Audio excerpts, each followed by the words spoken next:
کسی نے کہا تھا دوپہر کو سلا دیتی ہے بچوں کو وہ اس ڈر سے گلی میں پھر کھلونے بیچنے والا نہ آ جائے۔ کبھی ہم نے ان لوگوں کے درد کو بھی سمجھا؟ ہم نے کبھی سیرت کے ان پہلوؤں پہ بھی غور کیا؟ آج ہم اپنی بیٹی کی شادی کرتے ہیں تو اس کا جہیز چارپائیوں پہ بچھا دیتے ہیں، اور ہمارے دیہاتوں میں رواج ہے کہ خاتون کو کہتے ہیں کہ جاؤ پورے محلے میں، پوری بستی میں جا کے ڈھنڈورا دے دو کہ بیٹی کا جہیز دیکھ جاؤ۔ یار دیا تو اپنی بیٹی کو ہے اور تحفہ دے رہے ہیں، لوگوں کیوں دکھلا رہے ہیں؟ صرف داد وصول کرنے کے لیے۔ ملک صاحب نے، خان صاحب نے، چودھری صاحب نے حد کر دی، کمال کر دی، بڑا دیا، اپنی بیٹی کا گھر بھر دیا۔ یار تم نے تو داد وصول کر لی، چوپالوں میں، بیٹھکوں میں تذکرہ بھی چلا، تندوروں پہ عورتیں باتیں بھی کرنے لگی، تمہارے نام کے جھنڈے بھی گڑ گئے، لیکن تم نے نہ سوچا تمہاری بیٹی کا جہیز دیکھنے کے لیے یتیم بچیاں بھی آئیں، تمہاری بیٹی کا جہیز دیکھنے کے لیے اس بوڑھے مزدور کی بیٹیاں بھی آئیں جو صبح اٹھ کر کے مزدوروں والے اڈے پہ جا کے بیٹھ جاتا ہے اور اس کو بوڑھا سمجھ کے کوئی قبول نہیں کرتا، اور وہ کہتا ہے مجھے 10 روپے کم دے دینا، مجھے ساتھ لے جاؤ، لیکن اس کو کوئی ساتھ لے جانے کے لیے تیار نہیں ہوتا۔ جب دھوپ خوب چمک پڑتی ہے اور اسے مایوسی ہوتی ہے کہ اب کوئی لینے نہیں آئے گا، تو وہ ڈبہ لٹکا کر کے روٹی والا گھر جب واپس پلٹتا ہے تو کوئی جانتا ہے اس کے قدم کتنے بوجھل ہوتے ہیں؟ آج وہ اپنی بیوی کو گھر سے نکلتے کہہ کے آیا تھا کہ جو رقم ملے گی اس کا آٹا لے کر کے آؤں گا، اس کا گھی لے کر کے آؤں گا۔ آج وہ خالی ڈبہ روٹی کا واپس جب پلٹا کے لے جا رہا ہوتا ہے، اس کے لیے گھر کی دہلیز نہیں ہوتی، پل سرات ہوتی ہے، اور اندر لوگوں کے کپڑے سی سی کے اور لوگوں کے گھروں کے برتن مانج مانج کے اپنے جہیز کی چیزیں بنانے والی بیٹیاں جب اپنے باپ کو یوں آج بھی خالی آتا ہوا دیکھتی ہیں تو جو کچوکے ان کے دل پہ لگتے ہیں اس کا مداوع کس کے پاس ہے؟ تم نے تو داد وصول کر لی، لیکن تمہاری بیٹی کا جہیز دیکھنے کے لیے اس مزدور کی بیٹیاں بھی گئی۔ تارا ٹوٹتا سب نے دیکھا، یہ نہ دیکھا ایک نے بھی، کس کی آنکھ سے آنسو ٹپکا، کس کا سہارا چھوٹ گیا۔ کاش کہ ان درد مندوں کا بھی ہم نے حال پوچھا ہوتا اور ان دکھیوں کے رشتے ہوئے زخموں پر بھی ہم نے مرہم رکھی ہوتی اور حضور کی سیرت کے پیغام کو ہم نے سمجھا ہوتا، اور ہم اپنی معاشرت اور اپنے ارد گرد کے ماحول کے اندر ان چیزوں کو، اپنے محلے اور اپنی گلی کے اندر ان چیزوں کو دیکھا ہوتا۔ صاحب رات کی تنہائی کے اندر غریب کے گھر میں جا کے جو ہے وہ پیسے پھینک آنا، یہ بہت مشکل کام ہے، اس سے معاشرے میں داد نہیں ملتی ہے، لوگ جو ہیں وہ اخبارات میں اشتہار نہیں چھپاتے ہیں، یہ مشکل کام ہے، اس لیے انسان اس مشکل گھاٹی نہیں چڑھتا ہے۔ اللہ تعالیٰ سورۃ البلد میں ارشاد فرمایا فَلَقْتَحَمَ الْعَقَبَةَ وَمَا أَدْرَاكَ مَا الْعَقَبَةُ فَكُّ رَقَبَةٍ، اللہ اکبر، او اطعام فی یوم ذی مسغبہ، یہ مشکل گھاٹی ہے، کسی پھنسے ہوئے کی گردن چھڑانا ہے، کسی لاچار کے کام آنا ہے، کسی دکھی کے کام آنا ہے۔ میرے اور آپ کے آقا و مولا حضور ختمی المرتبت صلی اللہ علیہ وآلہ وسلم عید پڑھنے جا رہے ہیں، راستے کے اندر ایک یتیم بلکتا بچہ دیکھا، حضور رک گئے، سر پہ شفقت کا ہاتھ رکھا، پوچھا بیٹے آج عید کا دن ہے تم رو رہے ہو؟ کہا میرا باپ فلاں غزوے میں شہید ہو گیا، میری ماں کا سایہ بھی سر پہ نہیں، بھری دنیا میں یہاں میرا کوئی نہیں ہے، دیوار کے ساتھ لگ کے بلک رہا ہے، عیدگاہ میں انتظار ہو رہا ہے، ہزاروں لوگ منتظر ہیں۔ آقا کریم نے دل جوئی یتیم کو، یتیم کی دل جوئی کو اتنا مقدم سمجھا کہ اس کو لے کے واپس گھر آئے اور آ کے کہا کہ اس کو لباس دیا جائے، اس کو کھانا کھلایا جائے، اور اس کو جیسا حسنین کریمین کو لباس دیا گیا تھا ایسا اس بچے کو پہنایا گیا، کھانا کھلایا گیا۔ حضور نے احساس محرومی دور کرنے کے لیے مزید اس کے سر پہ شفقت بھرا ہاتھ رکھا اور مسکراتے ہوئے فرمایا کیا بیٹا تو اس بات کو پسند نہیں کرتا کہ محمد تیرا باپ لگے، عائشہ تیری ماں لگے اور فاطمہ تیری باجی لگے؟ اس نے کہا یہ رشتے مل جائیں تو اور کیا چاہیے؟ کہا آج کے بعد یہ تیرے رشتے ٹھہرے۔ ایک انگلی سے حسنین کو لگایا ہے، ایک انگلی سے وہ یتیم بچہ ہے۔ حضور عیدگاہ کی طرف بڑھ رہے ہیں، اور بھی بچے اپنے ماں باپ کے ساتھ جا رہے ہیں۔ یہ یتیم زبان حال سے کہتا ہے تھا تو یتیم، لیکن یتیمی کا مزہ آ گیا، مصطفیٰ کی انگلی تھام کے جا رہا ہے۔ تو حضور علیہ السلام کی سیرت جب نسل نو کے سامنے رکھیں،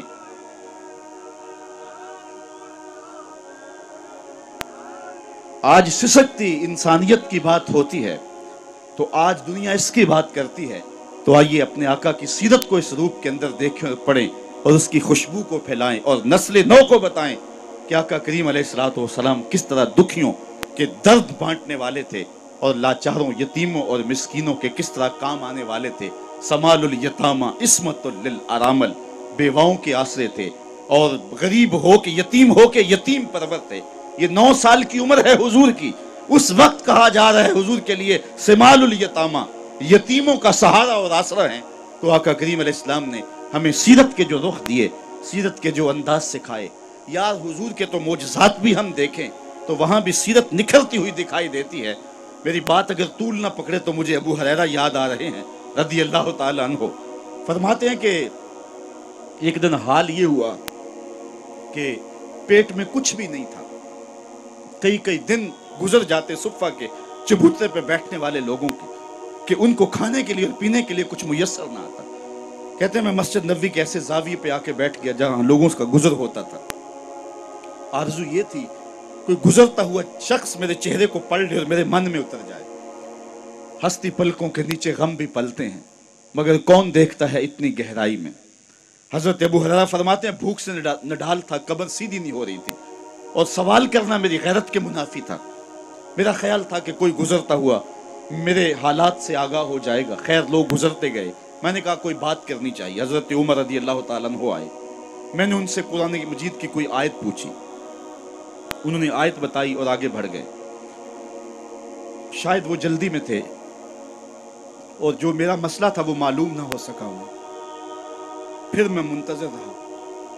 حضرت صدیق اکبر آئے رضی اللہ تعالیٰ عنہ. میں نے ان سے کوئی مسئلہ شرعی پوچھ لیا. انہوں نے بھی مسئلہ بتایا اور آگے بڑھ گئے. میں نے سوچا میرا مسئلہ تو وہیں رہ گیا. کہتے ہیں اب میں پریشان تھا کہ ایک جانب سے روشنی اٹھی اور دل و قلب و نگاہ کا مرشد اولین آ گیا. حضور تشریف لے آئے تو میں نے حضور سے بھی کوئی مسئلہ ہی پوچھا. حضور نے میری جانب غور سے دیکھا اور پھر مسکرا کے بولے ابو ہریرہ بھوک لگی ہوئی ہے؟ جس کی تسکین سے روتے ہوئے ہنس پڑھیں اس تبسم کی عادت پہ لاکھوں سلام. کہا ابو ہریرہ بھوک لگی ہوئی ہے؟ میں نے عرض کی جی حضور بھوک لگی ہے. فرمایا میرے پیچھے پیچھے آ جاؤ. پھر اگلا واقعہ آپ نے علماء سے سنا ہے. دودھ کا ایک پیالہ تھا. گھر والوں سے پوچھا انہوں نے کہا یہ دودھ ہی ہے. کہا ابو ہریرہ؟ میں نے کہا جی حضور. کہا جاؤ صفہ والوں کو بھی بلا لاؤ.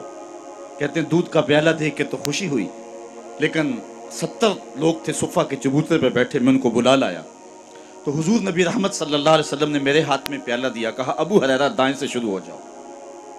میں ایک شخص کو پیالہ دیا. دل دھڑک رہا ہے کہ بھوک کی شدت ہے لیکن جب اس نے پیالہ اپنے منہ سے لگایا اور دودھ پیا تو میں نے دیکھا کہ ایک قطرہ بھی کم نہ ہو. دل کو تسلی ہو گئی. دوسرے کو تیسرے کو 70 آدمی دودھ پی گئے لیکن دودھ کم نہیں ہوا. لگتا ہے رب نے اس پیالے کا تعلق کوثر کی نہر سے جوڑ دیا تھا.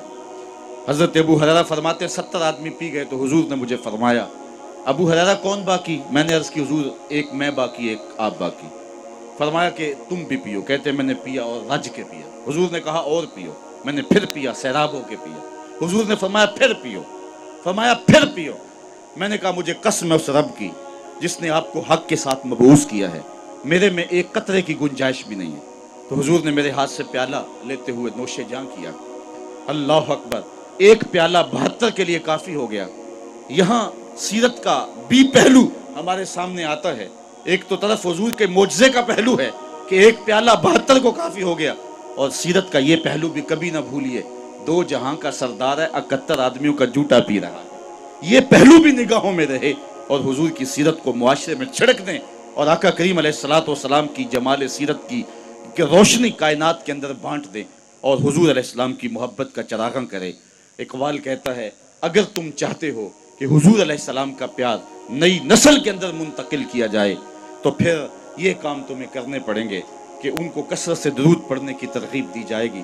حضور کے حسن و جمال کا تذکرہ سنایا جائے گا اور حضور کی سیرت کی خوشبو ان تک پہنچائی جائے گی. اور میں کہتا ہوں حضور کے مناقب اور فضائل کی کہانی ان تک پہنچائی جائے گی، رکھی جائے گی اور عظمت مصطفیٰ کے قصیدے ان کے سامنے رکھے جائیں گے. یہ محافل نعت اور یہ مجالس نور اور یہ محافل میلاد نئی نسل کے اندر جو ہے وہ حب رسول کو داخل کرنے کا زود اثر ذریعہ ہے اور ان کے نتائج اگر ہم حاصل کر پائیں اور ان کو ہم مؤثر انداز سے منعقد کریں اور ہماری محافل کے اندر جو کچھ چیزیں شامل ہو گئی ہیں جو اس کی روح کو مسخ کر رہی ہیں ان کو دور پھینکیں اور پھر اس سے زود اثر نتائج حاصل کر کے حب رسول کے چراغاں نئی نسل کے اندر کیا جا سکتا ہے.